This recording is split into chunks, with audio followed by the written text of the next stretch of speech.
Momen hari ulang tahun TNI, Prabowo apresiasi keteguhan keluarga prajurit TNI.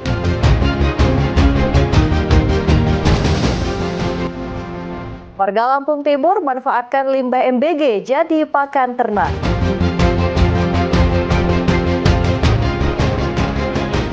Pameran keris di Bali, pengunjung dapat menyaksikan pembuatan keris.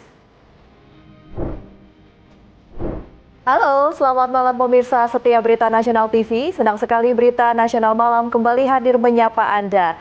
Selain 3 berita utama tadi, akan ada informasi lainnya dari dunia politik, ekonomi, hingga isu sosial yang sedang hangat diperbincangkan. Bersama saya, Restu Wulandari, inilah Berita Nasional Malam selengkapnya. Kita langsung saja ke berita utama pemirsa. Presiden Prabowo Subianto menyampaikan penghargaan mendalam kepada keluarga besar TNI dalam upacara HUT ke-80 TNI di Monas, Jakarta. Kepada ribuan prajurit yang hadir, Presiden menyampaikan peran penting istri dan anak prajurit yang selalu menjadi penopang di balik pengabdian mereka. Wakil Presiden ke-11 Republik Indonesia, Profesor Dr. Presiden Republik Indonesia Prabowo Subianto menyampaikan rasa terima kasih dan penghargaan kepada keluarga besar Tentara Nasional Indonesia, khususnya kepada istri dan anak-anak prajurit yang telah menunjukkan keteguhan serta kesetiaan dalam mendukung tugas negara. Dalam amanatnya pada upacara peringatan hari ulang tahun ke-80 TNI di kawasan Monas, Jakarta, Presiden Prabowo menyampaikan penghormatan atas dedikasi dan pengorbanan keluarga prajurit yang selalu menjadi penopang di balik tugas-tugas berat para anggota TNI. Presiden menegaskan di balik pasukan yang berjuang menjaga keamanan dan kedaulatan tanah air, ada keluarga yang sabar menunggu dan terus berdoa di rumah. Ia mengungkapkan doa agar Tuhan Yang Maha Kuasa senantiasa menyertai para prajurit, serta keluarga besar TNI yang telah berkontribusi besar bagi keutuhan dan kekuatan bangsa. Kepada istri-istri para prajurit, kepada anak-anak para prajurit yang dengan tabah, dengan setia mendukung suami-suaminya, dengan setia merawat anak-anaknya selama suaminya bertugas di tempat-tempat yang berbahaya. Saya selalu berdoa Yang Maha Kuasa akan selalu beserta para prajurit dan keluarga besar TNI. Dari Jakarta, Tim Liputan Berita Nasional TV. Kepala Badan Penyelenggara Jaminan Produk Halal atau BPJPH, Ahmad Haikal Hasan memperingatkan keras para pelaku usaha bahwa kewajiban sertifikasi halal akan diberlakukan penuh mulai Oktober 2026. Ya, sebentar. Oke, selamat Mas Fuad. Betul sekali, selain bahan non-pangan, juga ada wajib halal. Produk yang beredar tanpa label halal dan tanpa keterangan mengandung babi akan otomatis dianggap haram dan pelanggar ketentuan tersebut dapat dikenai sanksi pidana hingga hukuman penjara.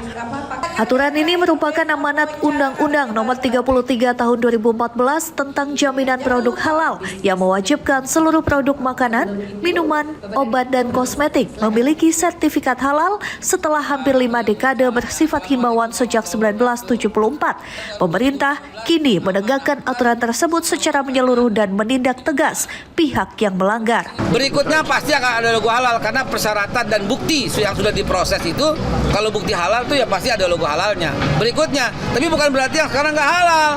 Jangan diputar balikin ya, yang bukan berarti yang sekarang kan dalam proses gitu ya. Contoh nyata pelanggaran regulasi ini terlihat dari kasus ayam goreng Widuran Solo yang terpaksa menutup usahanya karena tidak mematuhi kewajiban sertifikasi halal. Usaha legendaris yang telah berdiri selama puluhan tahun itu berhenti beroperasi dan menyebabkan banyak karyawan kehilangan pekerjaan. Hingga saat ini BPJPH telah menerbitkan sekitar 9,5 juta sertifikat halal dengan 10% diantaranya berasal dari produk asing. Pemerintah berkomitmen memastikan kepastian hukum bagi pelaku usaha serta melindungi konsumen muslim agar memperoleh jaminan kehalalan produk yang dikonsumsi maupun yang digunakan. Dari Jakarta, Mahendra Dewanata, Ade Chandra, Berita Nasional TV. Ke informasi lain pemirsa, Wakil Ketua DPR Saan Mustopha menanggapi maraknya pemberitaan terkait razia kendaraan berplat Aceh di wilayah Sumatera Utara yang sempat viral di media sosial. Saan mengatakan tindakan tersebut tidak seharusnya terjadi karena berpotensi memicu ketegangan antar daerah dan mencederai semangat Negara Kesatuan Republik Indonesia atau NKRI. Wakil Ketua DPR RI Saan Mustopha menanggapi serius viralnya razia kendaraan plat Aceh di Sumatera Utara. Ia menegaskan bahwa tindakan diskriminatif ini tidak semestinya terjadi. Menurutnya praktik semacam itu berpotensi memicu ketegangan antar daerah. Saan mengatakan pemerintah daerah seharusnya lebih berhati-hati dalam melakukan penegakan aturan di lapangan. Razia yang bersifat diskriminatif terhadap nomor polisi dari daerah tertentu justru akan menimbulkan kerasan masyarakat dan mengikis rasa persatuan. Hal itu disampaikan Saan saat konferensi pers di Komplek Parlemen Senayan, Jakarta, Kamis 2 Oktober 2025. Justru hal itu tidak boleh terjadi karena itu akan menimbulkan berbagai ketegangan antar daerah. Kita harus tetap mengedepankan bahwa kita ini adalah negara kesatuan Republik Indonesia, jadi tidak boleh ada ego, apalagi lintas daerah ya. Jadi benih-benih seperti itu tidak. Saat menegaskan DPR akan mengambil langkah politik, DPR akan meminta penjelasan resmi dari pemerintah. Selain itu, DPR juga akan mendorong Kementerian Dalam Negeri segera menyelesaikan persoalan ini. Hal ini penting agar masalah tersebut tidak berkembang menjadi isu sosial yang lebih besar. Ya tentu nanti kita akan coba sampaikan kepada kementerian yang terkait yang membidangi soal pemerintahan daerah. Sebelumnya viral video rombongan Gubernur Sumatera Utara Bobi Nasution diduga menghentikan sebuah truk berplat Aceh BL saat melintas di kawasan Jalan Provinsi Sumatera Utara pada Minggu 28 September 2025. Dalam video tersebut, rombongan Gubernur Sumut mengimbau kendaraan yang beroperasi di Sumatera Utara namun masih menggunakan plat nomor dari luar daerah seperti plat Aceh. Kendaraan tersebut diminta segera mengganti menjadi plat BK, plat Sumut, agar melakukan pembayaran pajak di Provinsi Sumatera Utara. Tindakan tersebut menuai sorotan dari masyarakat, karena selama ini Aceh dan Sumut memiliki hubungan erat, baik dari sisi ekonomi, sosial, maupun mobilitas masyarakat. Dan akibat tindakan ini dikhawatirkan menimbulkan polemik kembali antara kedua provinsi bertetangga ini pasca kejadian 4 pulau milik Aceh yang sempat beralih ke Sumut beberapa waktu lalu. Terkait persoalan tersebut, DPR berkomitmen menjaga agar setiap warga negara dari daerah manapun merasa aman dan dihormati di wilayah lain. Dari Jakarta, Restu Wulandari, Natasha Alko, Ade Chandra, Berita Nasional TV. Selain itu, pemirsa, Kepala Badan Penyelenggara Jaminan Produk Halal atau BPJPH, Ahmad Haikal Hasan juga menegaskan bahwa tidak ditemukan kandungan minyak babi pada nampan yang digunakan dalam program makan bergizi gratis atau MBG. Haikal menyebut isu yang beredar di media sosial tidak benar dan sudah diklarifikasi melalui hasil uji laboratorium resmi BPJPH. Survei membuktikan dapurnya kelihatan. Menurut Babe Haikal, lembaga yang dipimpinnya telah melakukan pemeriksaan langsung di laboratorium dengan hasil yang menunjukkan seluruh nampan MBG yang digunakan di Indonesia aman dan bebas dari unsur haram. Ia menegaskan bahwa kabar mengenai nampan mengandung minyak babi berasal dari produk impor asal Tiongkok, bukan dari produk dalam negeri yang digunakan pemerintah untuk program MBG. Nampan pakai minyak babi lah, kalaupun ada dipakai buat mereka. Yang penting saya jamin yang masuk ke Indonesia nggak ada yang begitu-begitu. Tapi kita lagi usulkan bahwa cintailah produk-produk Indonesia. Haikal menjelaskan laboratorium BPJPH memiliki standar tertinggi dalam pengujian kehalalan produk, sehingga hasilnya dapat dipertanggungjawabkan. Ia pun mengimbau masyarakat agar tidak mudah percaya terhadap isu-isu yang belum terverifikasi dan berpotensi menimbulkan keresahan. Dari Jakarta, Mahendra Dewanata, Ade Chandra, Berita Nasional TV. Jalanan itu loh yang bikin saya berkesan sampai sekarang. Dibagikan ke semua penumpang pesawat. Kita beralih ke informasi lain pemirsa, pemerintah Kota Tangerang melalui Dinas Ketenagakerjaan mulai menjalankan program pelatihan keterampilan bahasa Jepang secara cuma-cuma atau gratis bekerja sama dengan Lembaga Pelatihan Kerja atau LPK. Pelatihan dilakukan selama 2 bulan dengan metode pengajaran katakana, hiragana, kanji hingga budaya Jepang serta percontohan wawancara untuk melamar pekerjaan di negara Jepang. Hari konsen, berarti nomor satunya juga seperti gitu. Sebanyak 20 peserta dengan antusias mengikuti pelatihan keterampilan yang digelar pemerintah Kota Tangerang di kantor Dinas Ketenagakerjaan kawasan Pendidikan Cikokol Senin siang. Para peserta berasal dari berbagai latar belakang pendidikan, mulai dari lulusan sekolah menengah atas maupun kejuruan hingga sarjana yang berkeinginan bekerja di negara Jepang. Tidak ada biaya bagi peserta untuk mengikuti pelatihan ini, bahkan keikutsertaan mereka dibiayai Dinas Ketenagakerjaan sebesar 40.000 satu harinya. Salah seorang peserta pelatihan, Rafa Gani, mengaku mengikuti pelatihan ini agar mampu berbahasa Jepang serta mengetahui budaya kerja negeri Sakura tersebut.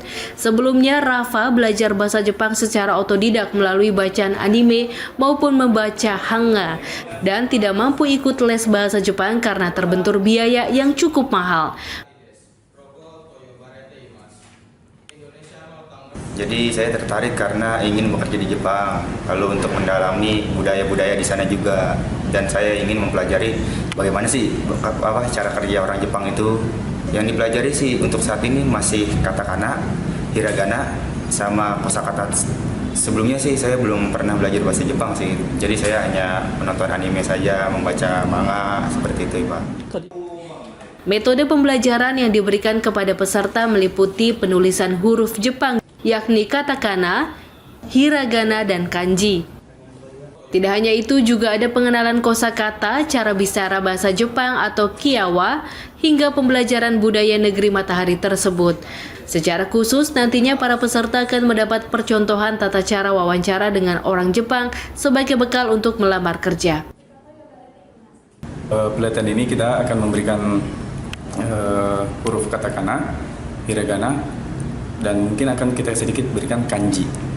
Metode pelajarannya itu, pertama kita akan menghafal kosakata dan akan store ke senseinya atau gurunya. Program pelatihan keterampilan bahasa Jepang ini telah berlangsung hingga 16 Desember 2025 mendatang dengan melibatkan tenaga pengajar dari Lembaga Pelatihan Kerja, di mana pembelajaran dilakukan pada Senin hingga Jumat. Nantinya peserta pelatihan akan mendapatkan sertifikat yang dapat digunakan sebagai salah satu persyaratan bekerja di negara Jepang, serta pendampingan pencarian kerja dari Dinas Ketenagakerjaan Kota Tangerang. Dari Tangerang, kontributor Berita Nasional TV.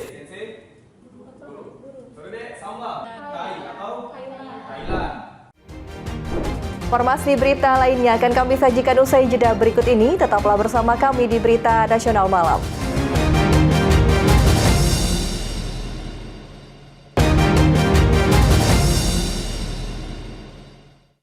Terima kasih Anda masih bersama kami di Berita Nasional Malam. Pemirsa, limbah dari sisa makan bergizi gratis yang tak habis dikonsumsi siswa ternyata masih dapat berguna dan bisa dimanfaatkan. Seperti di Kabupaten Lampung Timur, Lampung, limbah MBG tersebut ternyata menjadi primadona warga untuk pakan hewan ternak seperti bebek. Dan berikut liputan selengkapnya untuk Anda.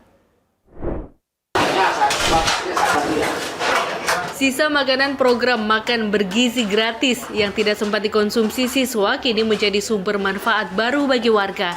Para peternak, khususnya peternak bebek di sekitar dapur SPPG Bahu Gunung Sari, Kecamatan Sekampung Udik, Kabupaten Lampung Timur, Lampung, memanfaatkan limbah makanan ini sebagai pakan ternak.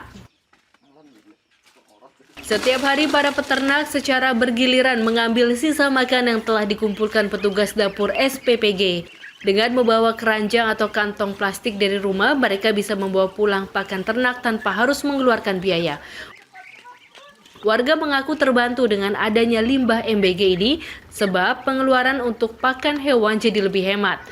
Terlebih, sisa makanan yang diberikan masih dalam kondisi baik dan lauknya untuk pakan ternak. Kita udah sekitar 1 bulanan ya. 1 bulanan kita pakai limbah dari MBG ini. Terus sebelumnya Kita pakai dedak, gedebok pisang. Nah, sejak ada MBG ini ya sangat membantu. Sangat membantu. Daripada untuk pencemaran dibuang, kita manfaatkan. tapi sehat-sehat ya itu bebeknya Pak? Ya, sehat-sehat semua Pak. Limbah makan bergizi gratis ini tidak hanya dimanfaatkan oleh para peternak bebek. Kegunaan limbah juga dimanfaatkan untuk pakan hewan ternak lain seperti kambing yang diberikan sisa daun selada, ayam, bahkan hewan ternak babi yang diberikan limbah nasi dan buah-buahan. Dari Lampung Timur, Lampung, Berita Nasional TV. Ditinggal sesaat usai mengantar barang, sebuah mobil box yang terparkir di depan rumah di Jalan Petojo Selatan 10 Gambir, Jakarta Pusat raib dibawa kabur kawanan pencuri. Detik-detik aksi pencurian itu pun terekam jelas kamera CCTV hingga viral di media sosial.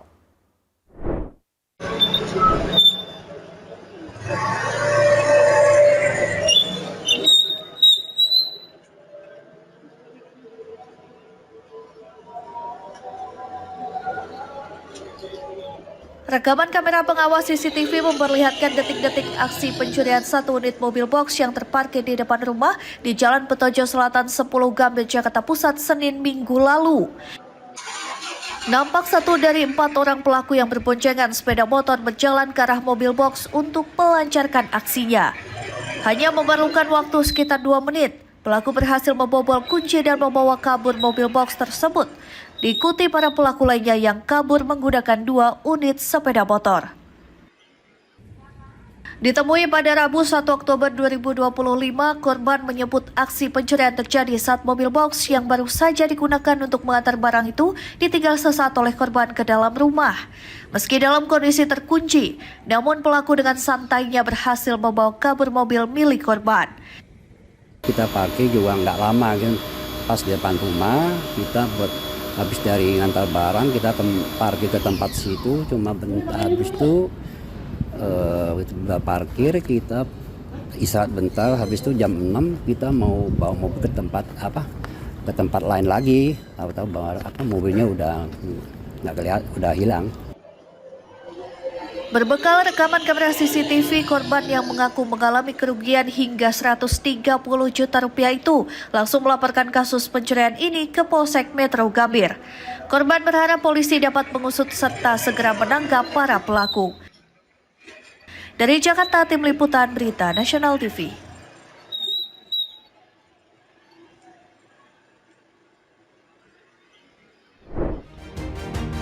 Informasi berita lainnya akan kami sajikan usai jeda berikut ini. Tetaplah bersama kami di Berita Nasional Malam.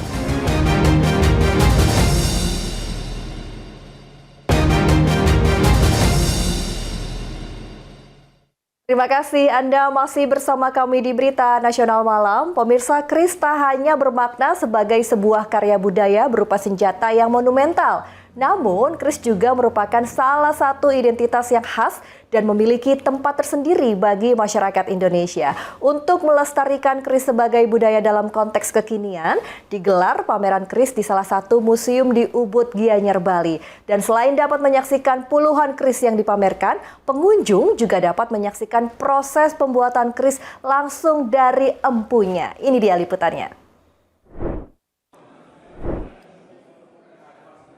Di balik lekuk dan kilaunya, keris menyimpan pesona lebih dari sekedar logam yang ditempa sang empu. Dalam prosesnya, pembuatan keris memiliki perjalanan panjang, sejak pemilihan bahan yang berkualitas hingga proses ritual dan doa-doa yang kemudian ditempa oleh empunya hingga menjelma dalam bentuk senjata. Untuk mengajak masyarakat lebih mencintai keris sebagai warisan budaya yang membawa pesan-pesan luhur dari para empunya, digelar pameran keris di Museum Neka Art Museum Ubud, Gianyar, Bali. Begitu memasuki bagian depan lokasi pameran, para pengunjung dapat melihat secara langsung proses pembuatan keris. Pembuatan keris adalah sebuah seni yang melibatkan teknik tempa logam yang kompleks.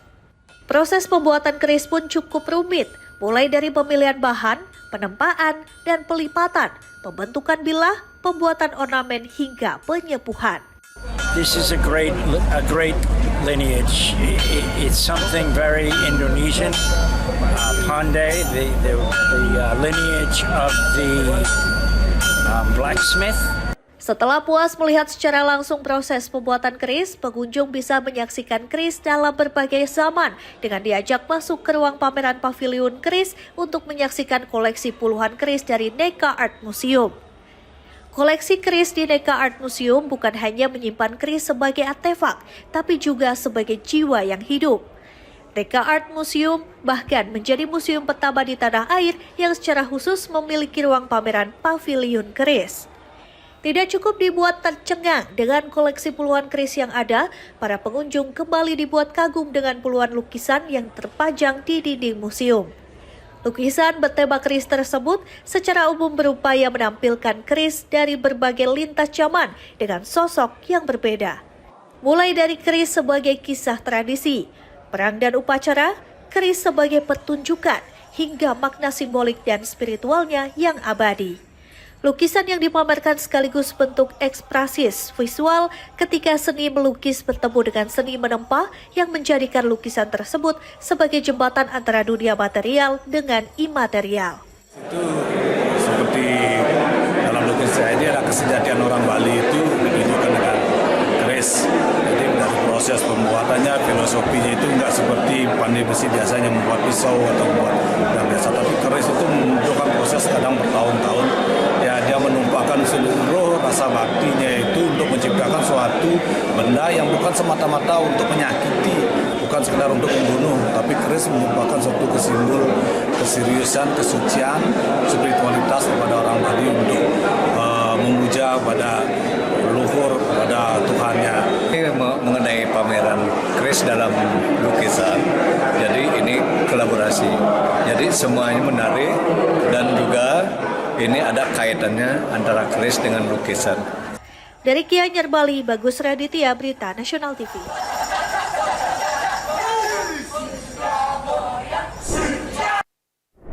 Demi meraih untung puluhan juta rupiah, Aris Suryono, pria asal Ngawi, Jawa Timur, nekat melakukan praktik penyelewengan bahan bakar minyak atau BBM bersubsidi jenis Pertalite di wilayah Kabupaten Badung, Bali. Modus tersangka adalah membeli Pertalite dengan puluhan barcode berbeda menggunakan kendaraan yang sudah dimodifikasi dengan menambahkan sebuah tutup tangki pada bagian atas tangki kendaraan. Di hadapan aparat kepolisian dan media, Aris Suryono, pria 43 tahun asal Ngawi, Jawa Timur, menunjukkan caranya mengakali pembelian bahan bakar minyak atau BBM bersubsidi jenis Pertalite. Dengan menggunakan kendaraan merek Toyota Kijang yang sudah dimodifikasi, Aris Suryono selanjutnya membeli Pertalite dengan puluhan barcode berbeda di salah satu SPBU di wilayah Desa Cemagi, Kecamatan Mengwi, Badung, Bali. Agar mampu menampung banyak Pertalite, mobil yang digunakan sudah dimodifikasi dengan menambahkan sebuah tutup tangki pada bagian atas tangki kendaraan. Untuk mempermudah mengeluarkan BBM yang dibeli, digunakan mesin pompa minyak modifikasi yang selanjutnya digunakan memindahkan BBM pada jerigen ukuran 35 liter. Barangnya langsung dituang ke jerigen melalui pompa. Itu yang dimodifikasi itu apa aja itu? Modifikasi cuma tangki aja ya? Tangki yang atas itu. Jerigen itu kemudian diantarkan ke pom mini yang berada di warung-warung. Aksi tersangka Aris Suryono tercium aparat kepolisian setelah adanya informasi dari masyarakat tentang penyalahgunaan BBM dengan cara pembelian yang tidak sesuai aturan resmi dari pemerintah. Kepolisian melakukan penyelidikan dan mencurigai adanya mobil dengan jenis Kijang Super kerap melakukan pembelian BBM berjenis Pertalite di salah satu SPBU di wilayah Desa Cemagi, Kecamatan Mengwi, Badung, dengan cara memutar mobil setelah pengisian dan masuk lagi ke TKP untuk mengulangi pengisian sebanyak 3 kali. Aparat pun menghentikan pelaku dan melakukan pengecekan mobil. Polisi sempat dibuat kaget dengan penemuan 8 jerigen berisi BBM Pertalite penuh dan 13 jerigen kosong di bagian belakang mobil. Di hadapan aparat, pelaku mengakui melakukan pembelian BBM jenis Pertalite dengan cara berulang kali membeli Pertalite menggunakan puluhan barcode untuk kemudian dijual ke warung-warung langganannya. Selama beraksi pada periode bulan April hingga September 2025, pelaku berhasil memperoleh keuntungan sekitar 75 juta rupiah. Atas tindakan kerugian negara diperkirakan mencapai 159 juta rupiah. Kurang 75 juta rupiah, Pak, yang dia hasilkan dari. Dia sudah berapa lama nih beroperasi? Lebih kurang 6 bulan, dari bulan April hingga bulan September. Kasat Reskrim Polres Badung Ibtu Azharul Ahmad menjelaskan dari satu jerigen berukuran 35 liter, pelaku bisa mengambil keuntungan lebih dari Rp410.000. Dalam sehari, pelaku bisa membeli 7 sampai 10 jerigen. Agar aksinya tidak diketahui, pelaku biasa beraksi saat malam hari. Atas perbuatannya, tersangka Aris Suryono dijerat pasal 55 Undang-Undang Nomor 22 Tahun 2001 tentang minyak dan gas bumi yang telah diubah dalam pasal 40 angka 9 Undang-Undang Republik Indonesia Nomor 6 Tahun 2023 dengan ancaman penjara paling lama 6 tahun dan denda paling banyak 6 miliar rupiah. Dari Bali, Bagus Raditya, Berita Nasional TV.